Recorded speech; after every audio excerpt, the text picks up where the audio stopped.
You're about to listen to something special, a mini-series in which Innovating Leadership, Co-Creating Our Future focuses on one particular topic over multiple episodes. We'll start with something nearly all organizations need in one way or another, sales. Engaging the expertise of BCI, Baker Communications Incorporated, will look at sales leadership from a variety of angles. The first episode covers the most fundamental, assessing your sales team. Stay tuned.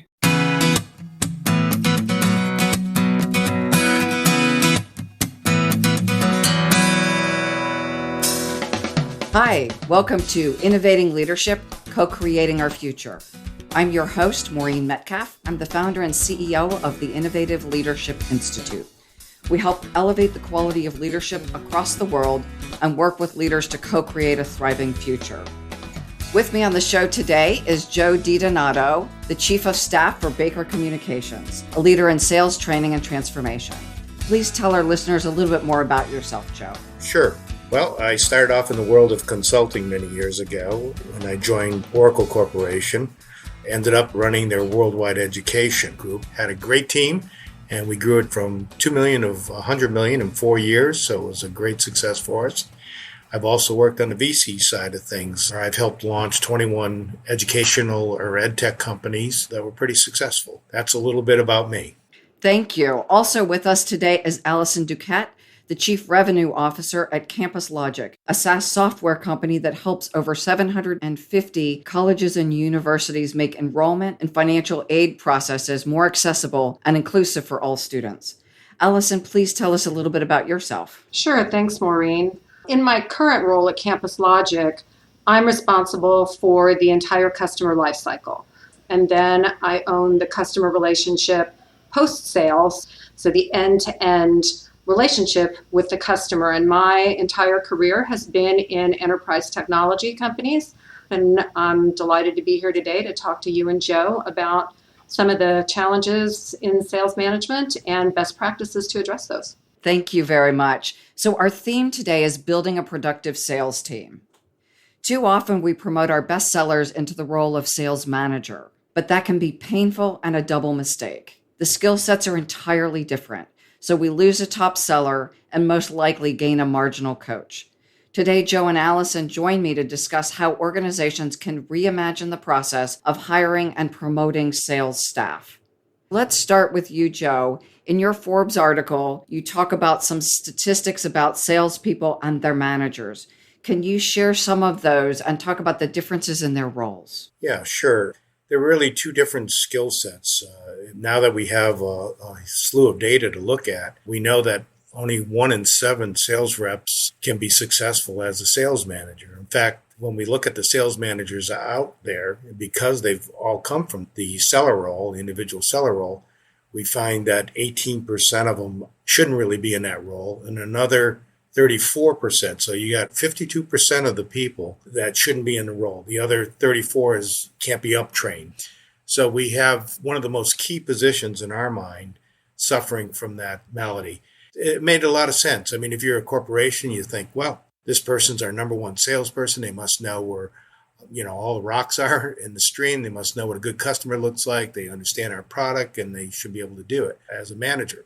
The problem is the skill sets are very different. At the sales manager and sales exec level, you're looking for management and coaching kinds of skill sets instead of individual seller kinds of things. And that's where I think we've gone wrong. In the past, we've promoted our best people, and unfortunately that causes two problems. You lose your sales, and at the same time, you gain somebody who may be just a marginal player. In the article, I was pointing to the difference between Tiger Woods and his dad, who was his coach. His dad used to know where his strengths and weaknesses were. There was a picture of his dad looking over his shoulder. It was when he was on his way to his first Masters. There was a lot of comments around what was he saying to him. As a good coach, he knew that when Tiger was charging, he tended to tighten up his grip and really swing hard and that sort of thing. The speculation was his dad was saying, okay, loose hands, play it off center. He had a downhill putt, and he ended up sinking it and going on to win the Masters. But his dad just knew how he operated when he was charging full ahead. That didn't mean that Tiger's dad was a better golfer. but he was able to spot those weaknesses, have Tiger focus on those things when it was important. So that's the difference in the skill sets between the seller and the sales manager, our estimation. And the other thing we know is 5 out of 6 managers can't carry the bag. They wouldn't be as successful. So I want to draw the distinction with leadership coaches as well. Just the idea of coaching. There are people who are exceptional leaders. They don't know how to teach leadership. And then there are people who also know how to teach leadership who you don't want leading your organization. They are, in fact, distinct skills. And when you are looking for someone to help both teach and coach your executives, you may do a combination of something like a mastermind or a peer group, and also work with an executive coach, like you're talking about, in this case, the sales leader who understands the skills of coaching, not just the skills of leadership. So what's the cost of finding these people? And I'm also curious, how do you find them? Yeah, maybe I'll just give you some of the statistics that we've uncovered. Generally, if you're a corporation that has $1 million quotas sitting on top of your salespeople, the cost of replacing a salesperson is going to be pretty high because it takes 6.2 months, we've discovered, to replace your average salesperson. So what does that mean? That's lost opportunity costs. So in a territory, you're going without a person in there for 6.2 months, so you're over $500,000 right there. The entire cost of doing it includes the recruiting costs, which is usually runs around $29,000, another $36,000 in training costs. So the cost of losing a sales rep is huge. Promoting them into a sales manager position causes the same problem. Today, there's ways of finding people from using big data warehouses that are out there. We utilize one that has 2.1 million people have gone through the assessments, and it helps to find the strengths and the weaknesses. And that's how we look at it, and we can see where folks go. In fact, Allison is a user of one of these systems, so she might have some things to add to that. Thanks, Joe. You said a number of things that resonated with me. One of them is that you tend to look at your top salespeople and think that they will make top managers, but that's not always the case. And a lot of times you're making a big bet with a very, very valuable asset, and it can come back around on you in two ways. Like you said, Joe, you lose the seller that you had that was such a star, and you end up with the manager that's not making the transition. And how do you know that in advance before you make that decision? Because it is a big decision, and it's going to have long-term implications, as you just pointed out. And the other thing is, even when hiring reps, how do you look at something that is more empirical than the typical just interview questions that we all are experienced with, to give you a better sense of if that person's going to be successful in your company specifically. We typically rely on looking backwards into somebody's prior success and making conclusions and assumptions that that prior success in another company, in another territory, with another product line, with another team is somehow going to be highly transferable to your company, your product, your sales cycle, your market. That is definitely not true. Sales is very situational. You can have somebody that is having tremendous success because they've been in a territory a long time. They know everybody in their territory. You bring them into your company and they're not able to replicate that. As sales leaders, we want to know, what can we look at that is objective and empirical that will augment their past track record and let me know that they can be successful here. So we've moved from just using what we thought was a very rigorous, structured interview process, lots of reference checking. We still certainly incorporate some of that information, but we've put an assessment that goes in very early in our process now so that we can dive into their basic motivation, their coachability, their sales DNA, their sales competencies. And that gives us something that is far more objective and also lets us know when we're doing the interview, where should we be focusing our time? And so that's been a big improvement for us. We're still interested in your past history, but we're very interested in whether that past history is going to translate into success in the future. Joe, can you tell us about BCI's assessment? Because having taken it myself, I found it to be incredibly valuable as the recipient of the data. And I imagine if you were the person looking to hire me, it gave you a great deal of insight about how I would fit in your organization, should I get interviewed. If you made the hiring decision, also how you would coach me to manage my weak spots and leverage my towering strengths. Yeah. If I have any. No, you did. And we wanted to interview you for the sales job, but you're taken. There's just so many people that have gone through this that it has a 91% predictive validity. What does that mean? It means that, if the data, not us, if the data tells you to hire the person, then we've also found that that person has a 92% chance of being in the top half of your sales team. If the data tells you not to hire the person and you say, well, I've worked with them in the past and they're great, and I think I'm going to hire them anyways, you'll find that 74% of those people will leave in the first 6 months. I mean, that's how strong the data is. We always worry about the other 9% or the other 25%. But I'll tell you, one of the hardest things you'll have as a manager is really to interview and pick a salesperson. I mean, they're all good at selling themselves, right? That's the nature of the job. It's whether or not some of these hidden things like their motivation and their willingness to follow through, how they even buy. Those kinds of competencies impact their sales. We like this tool because not only does it help us pick and hire the right people, it makes the onboarding process a lot smoother.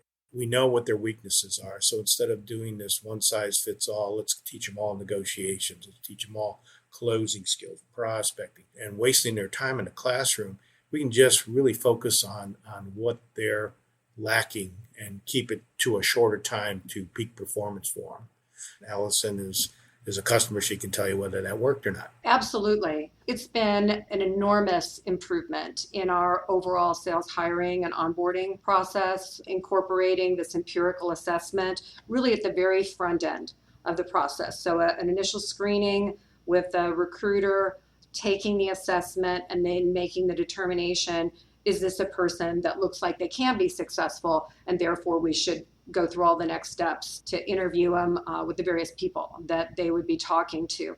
What we have found is that every salesperson can probably talk about what a sale looks like. Doesn't necessarily mean that we can put that into practice or that we have the sort of fire in our belly to get through the tough times in a sale. Every sale is a process and it's going to have ups and downs.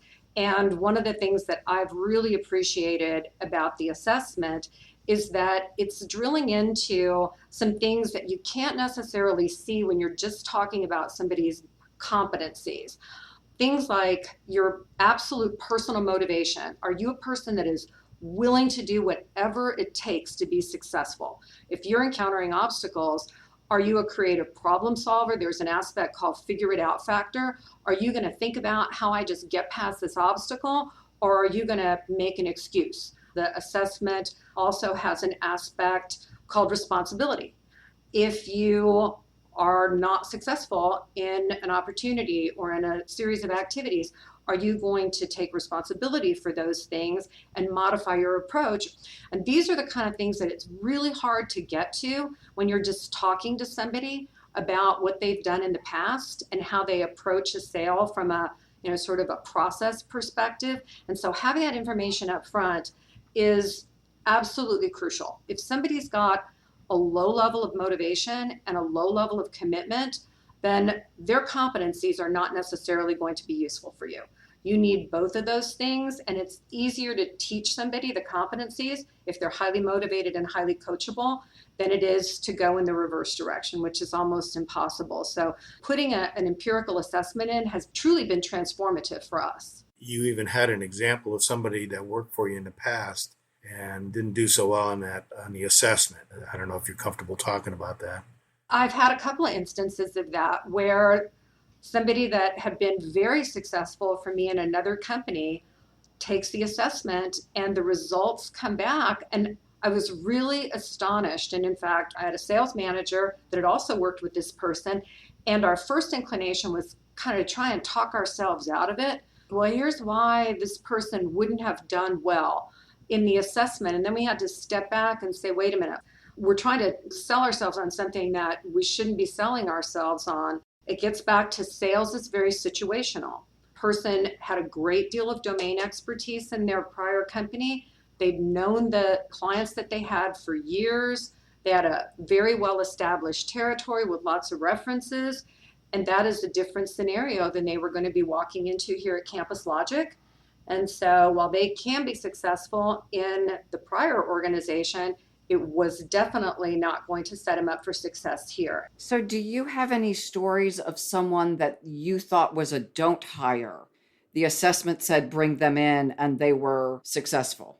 So we're putting the assessment very early on. We're screening out those people that you just mentioned, where they would probably not have made it through the assessment. In this case, everybody that we're seeing is a viable candidate.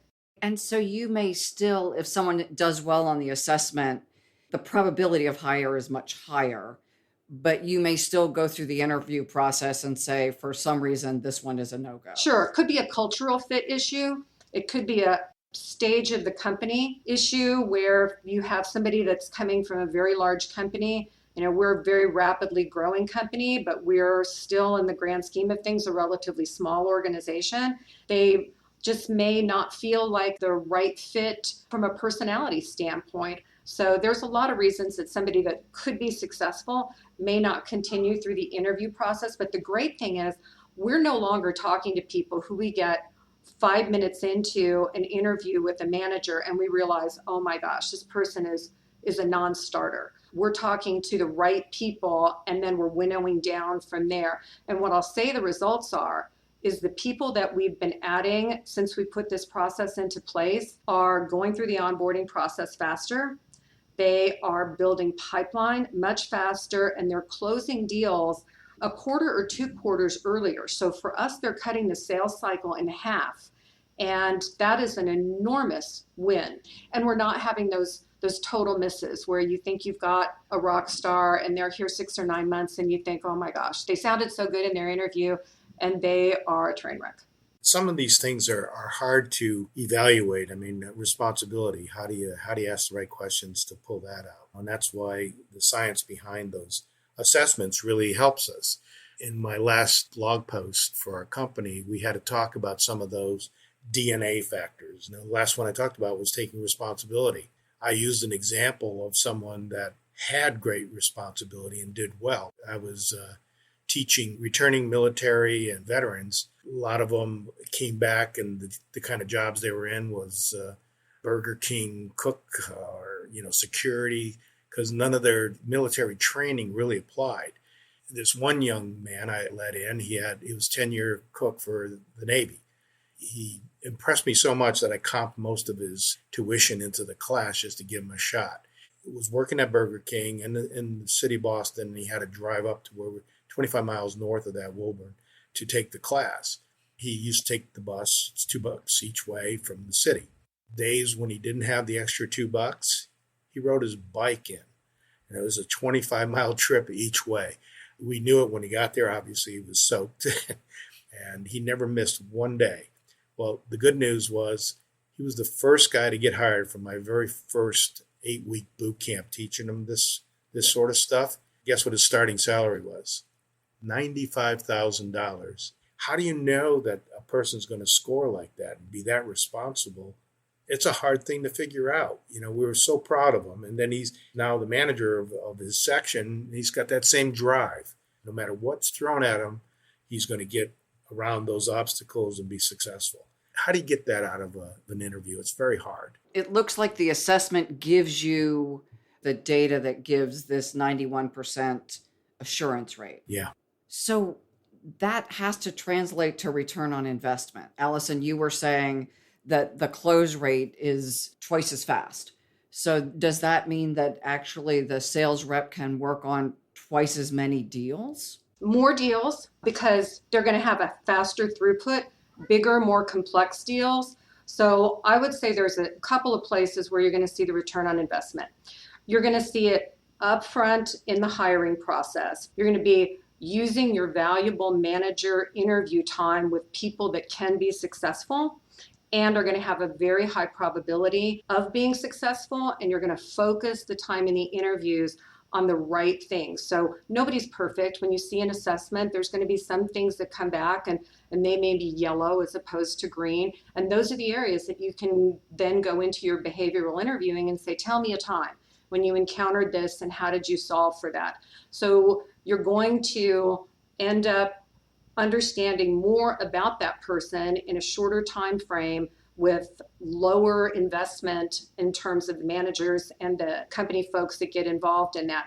Then, as I said, you get a faster onboarding period and you get to close business faster. So they can run more deals in the course of any 1 year. So that's a big win. And then Joe mentioned this earlier, the cost of replacing a salesperson, he said 6.2 months. It can be much more. So when I look at, for instance, my business, our typical sales cycle is around 270 days, and we think our onboarding process is in the 60 to 90 day range. So if I end up with somebody who doesn't make it after 6 or 9 months, not only am I underperforming for the 9 months of that $1 million quota they carried, but now the new person that comes in is going to go through that 60-day onboarding plus my sales cycle. So I'm now looking at more like a year and 9 months of missed revenue there. So now I'm talking about close to $2 million of underperformance in a territory.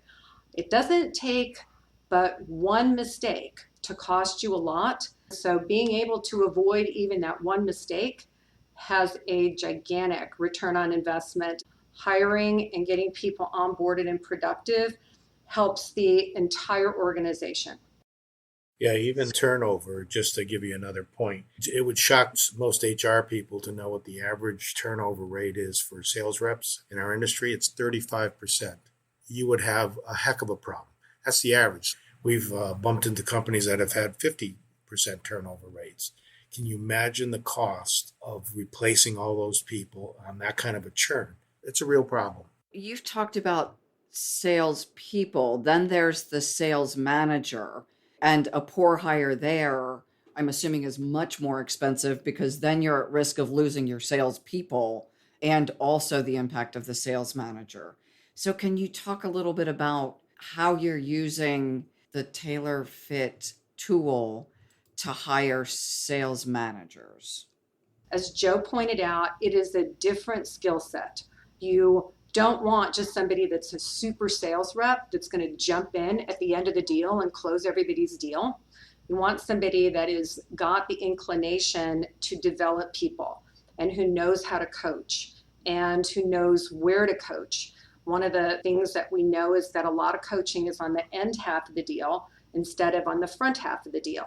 And by the time you're negotiating on the price, if you haven't done a good job on that front part, helping your rep understand how to align your solution to the problem, how to demonstrate value, then you end up competing just on price. So making sure that you're hiring managers who are inclined towards coaching, who want to spend adequate time doing it, who understand how to explain things to team members, but aren't going to jump in there and try and do the deal. They're going to be enablers.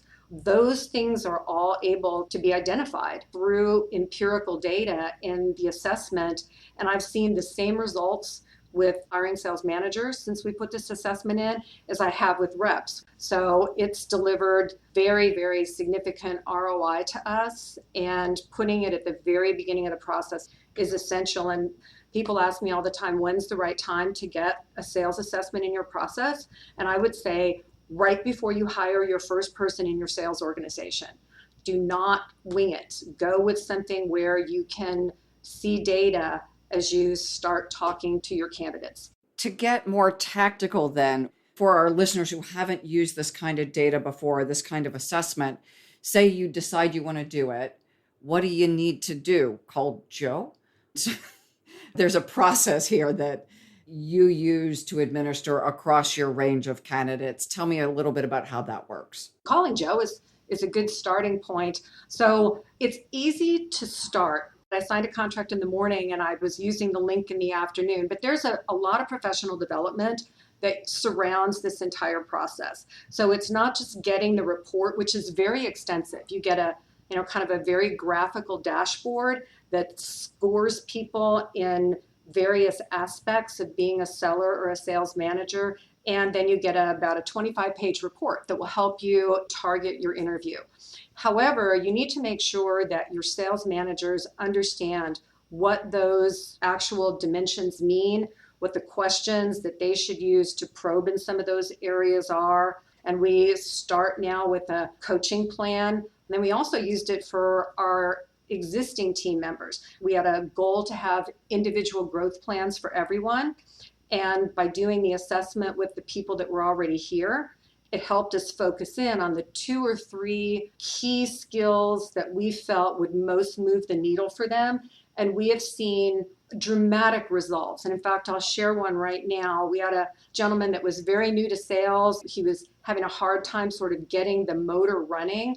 And so we honed in on just a few areas that were not his strength, being comfortable talking about money, being more assertive in keeping the momentum going. And he, this quarter, has had an absolutely stellar quarter. Big deals coming in quickly. He's in control. So we're seeing the results in so many areas that are so easy to measure. The job satisfaction for folks has also gone up because they can see now how they're positioned for success going forward. Thank you, Allison. I'd like to learn more about your real-world experience here, but our time's up. So please join me for a second episode, and we'll dig deeper into how assessments can be misinterpreted. And Joe, how Baker Communications learned that coaching is the secret ingredient to maximizing assessment success. I'm Maureen Metcalf. Thanks for listening, and please join me, Joe DiDonato, and Allison Duquette for the next BCI Distinguished Sales Leader Series episode on innovating leadership, co-creating our future.